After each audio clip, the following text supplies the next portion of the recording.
El material fluid i d'alta viscositat del mantell arriba a la superfície en alguns punts del planeta i forma volcans.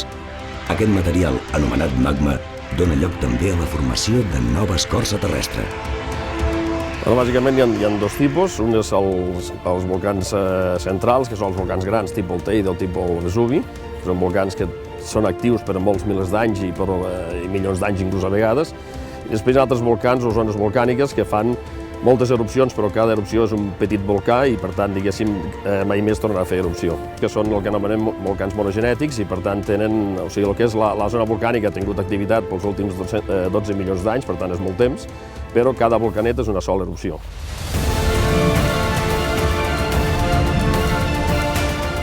Bàsicament, la informació que tenim és com es va generar aquest magma, és a dir, aquesta roca fosa, després com va ascendir cap a zones més superficials i com es va preparar per a fer erupció i després com va fer erupció. Per tant, mirant els productes de l'erupció, tenim informació de tot el que és la gènesi, per tant, inclús informació del que és el mantell terrestre, de l'escorça, i podem saber altres informacions a nivell geològic més general, inclús la geodinàmica de la zona. El vulcanisme a la Terra no es distribueix de forma aleatòria, sinó que ho fa al llarg dels límits de les plaques tectòniques, sobretot on les plaques xoquen, com són les zones de subducció, o on les plaques es separen, com són les zones de dorsal.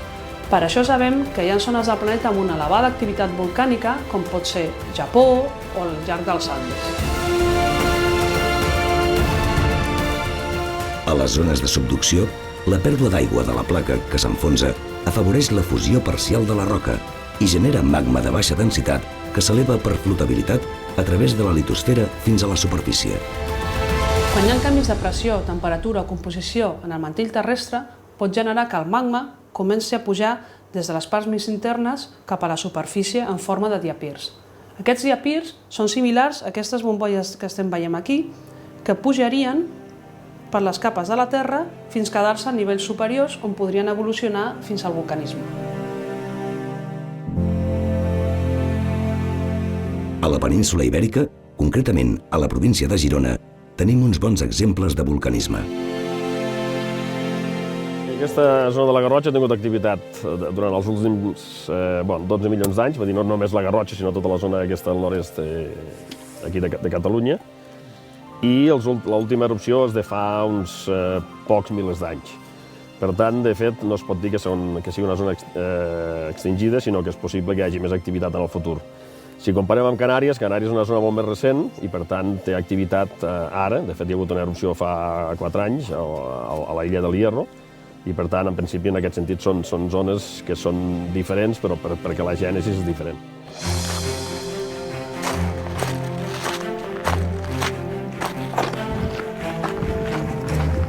Hi ha indrets del planeta on, per raons que encara no estan ben explicades, existeixen grans acumulacions de magma sota l'escorça, el que dona lloc a la formació de volcans en una mateixa zona.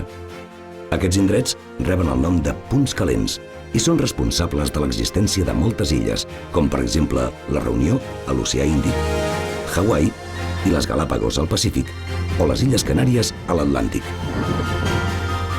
La darrera erupció del Hierro és una de les erupcions potser més significatives que han hagut en els últims anys, no per la seva magnitud, sinó pel fet que és una erupció que ha pogut estar registrada des del principi fins al final.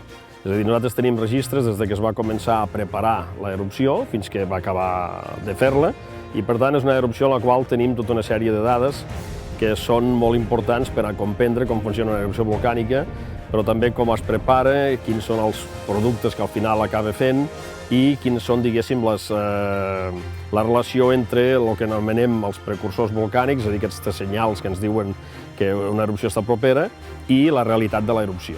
Bàsicament, l'erupció del Hierro és una erupció submarina, per tant, nosaltres, diguéssim, directament no la vam veure, però sí la vam poder anar registrant, és a dir, paràmetres geofísics, com deformació del terreny, com terratrèmols, com canvis en els camps magnètics i gradimètric, i també altres canvis de tipus geoquímic, amb presència de gasos, i per tant, diguéssim, mentre l'erupció va anar funcionant, doncs aquests canvis es van anar veient, però l'erupció no es va veure directament. Tot i així, és una erupció que després s'ha pogut fer batimetries, és a dir, topografies del fons marí, i va fer un con volcànic més o menys de la mida d'aquest que tinc darrere meu, i és una erupció amb un volum relativament important d'uns 300.000 milions de metres cúbics. És una erupció que té el seu volum, que és una erupció semblant a aquesta del Croscat que es va produir aquí a la Garrotxa fa ara uns 10.000 anys.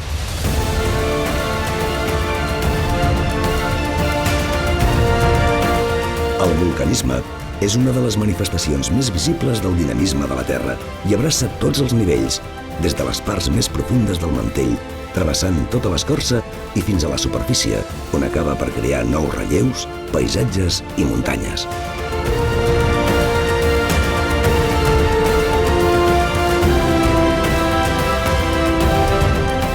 Cada volcà és una possibilitat per entendre millor l'interior del nostre planeta.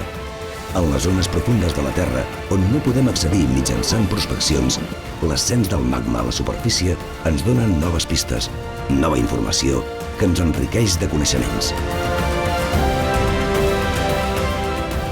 El nostre viatge cap al centre de la Terra està ple d'aventures i de meravelles, molt més espectaculars del que Juli Verne ens escriu a la seva novel·la.